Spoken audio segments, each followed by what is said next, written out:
Hello, this is Dr. Grande. Today's question is, can I analyze the case of Rose Chase? Just a reminder, I'm not diagnosing anybody in this video, only speculating about what could be happening in a situation like this. If you enjoyed this video, please like it, subscribe to my channel, and consider supporting me on Patreon. I will put the link to Patreon in the description for this video. First, I'll look at the background of this case, move to the timeline of the crime, then offer my analysis. Rose Chase was born in October 1981 in upstate New York.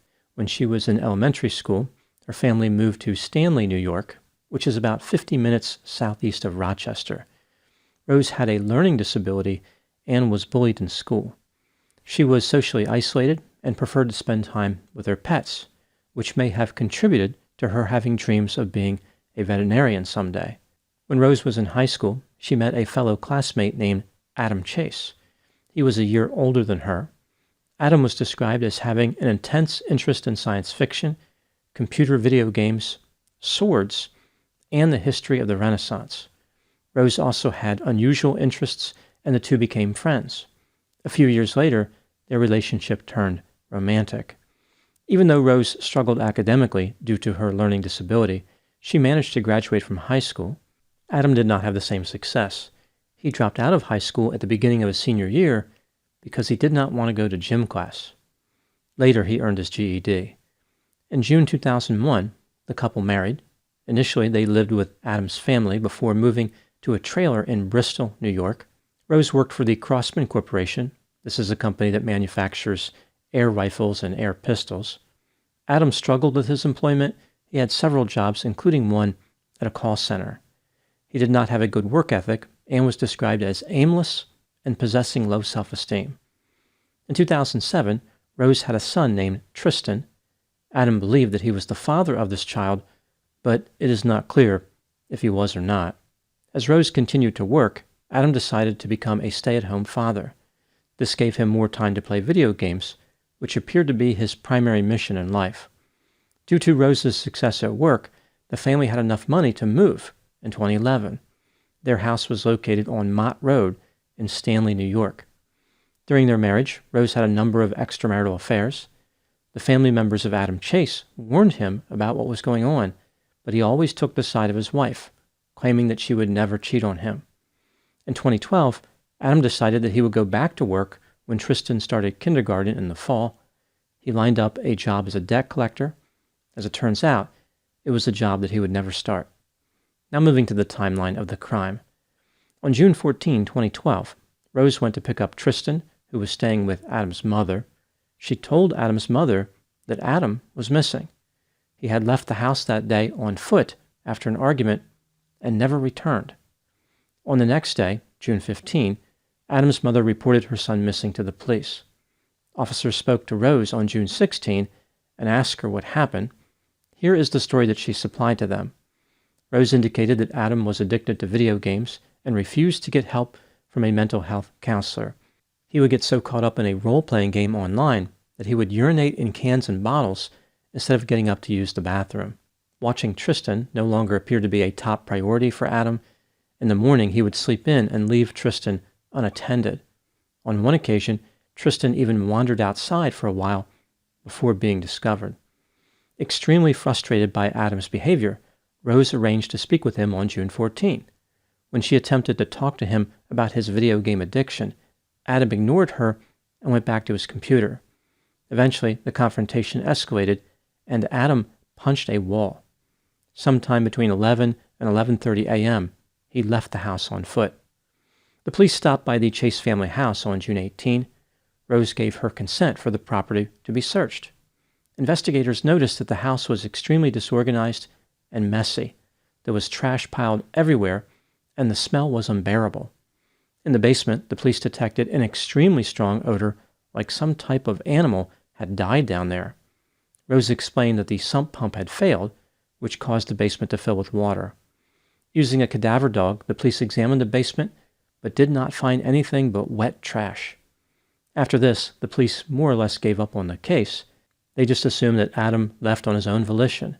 It was probably easy for the police to appreciate why no one would want to remain in that house.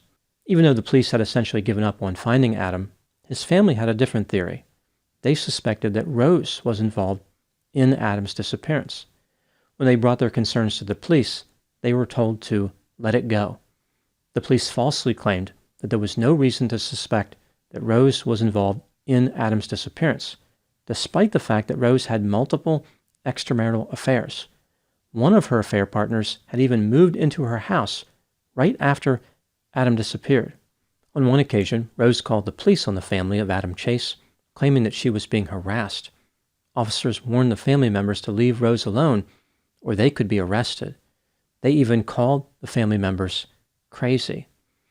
With absolutely no support from the police, the family tried a different tactic. They were friends with a private investigator named Rodney. After trying for a while to figure out what happened to Adam, Rodney decided to deploy a ruse in order to shake things up. Rose would leave Tristan with a babysitter named Sandra. Rodney contacted Sandra and told her that when Rose came to pick up Tristan, she was to tell Rose that the police had made a major breakthrough in the case and were expected to make an arrest for murder in a couple of days. On December 13, 2012, Sandra executed the plan as Rodney directed. When she delivered the false statement to Rose, the reaction was dramatic. Rose turned white and quickly left Sandra's residence. Rodney went to Rose's house and confronted her. She told him that she burned Adam's body. After Rodney called the police, Rose led them to her mother's house in nearby Potter, New York, and directed them toward a metal trash can. Inside this trash can, they found the remains of Adam Chase. Rose was interviewed by investigators. Here is the story she supplied to them. On June 14, 2012, Rose and Adam called out of work so they could have a talk about Adam's video game addiction. Adam turned the tables on Rose by confronting her with an image of her sitting next to a man at a park. This image had been captured by a friend of Adam's sister. Adam believed this was proof that Rose had been cheating on him. He had finally come to believe that she was not faithful. Initially, Rose denied the infidelity. She claimed that she was only talking to the man in the park. Adam said he wanted to get a DNA test to determine if he was really Tristan's father. At this point, Rose explained to Adam how she could save him some time. Tristan was not his son after all. This revelation caused the argument to become even more intense. Adam punched a wall. At this moment, his right foot caught the edge of the stairs, and he tumbled down from the second floor to the first floor, hitting his head in the process. When the police questioned the plausibility of this account, Rose implied that she may have contributed a little bit of kinetic energy to the equation, like she pushed him. After Adam made his trip down the steps, Rose attended to him, but discovered that he was not moving. She could have called for help, but then it occurred to her that she was better off with him dead. Rose mentioned how if Adam was alive, he would have been awarded her 401k during a divorce. She moved his body to the corner of the basement and covered his body with a tarp, a children's pool, and other items. This explanation, of course, meant that when the police searched the basement on June 18, 2012, Adam's body was there. The cadaver dog did not alert. Apparently, the dog was trained to detect bodies outdoors, not indoors. That's one possible explanation, but I was thinking that the dog just wanted to get out of the basement. He was like, if I alert to this body, they're going to make me stay here longer. Rose had managed to get away with concealing her crime and possibly traumatizing a cadaver dog, but eventually the smell in the basement became unbearable. Late in July 2012, about 6 weeks after Adam died, Rose decided to move his body. She did not need to dismember him because of the decomposition.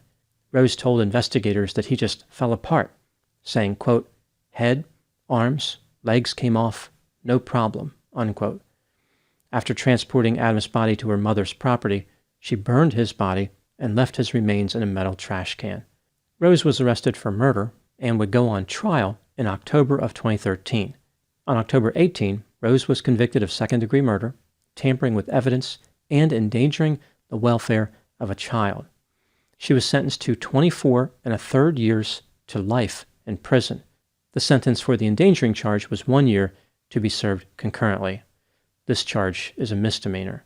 In February of 2018, the endangering conviction was overturned, which of course did not change the amount of prison time Rose needed to serve. Rose Chase will be eligible for parole in December of 2036. Now moving to my analysis. Rose Chase maintains her innocence and is oddly nostalgic.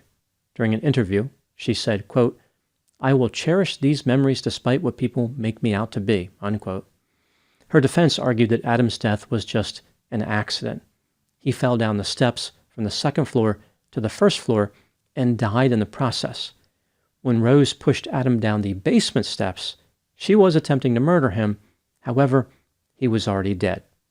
The state, of course, believes that Rose was guilty as charged.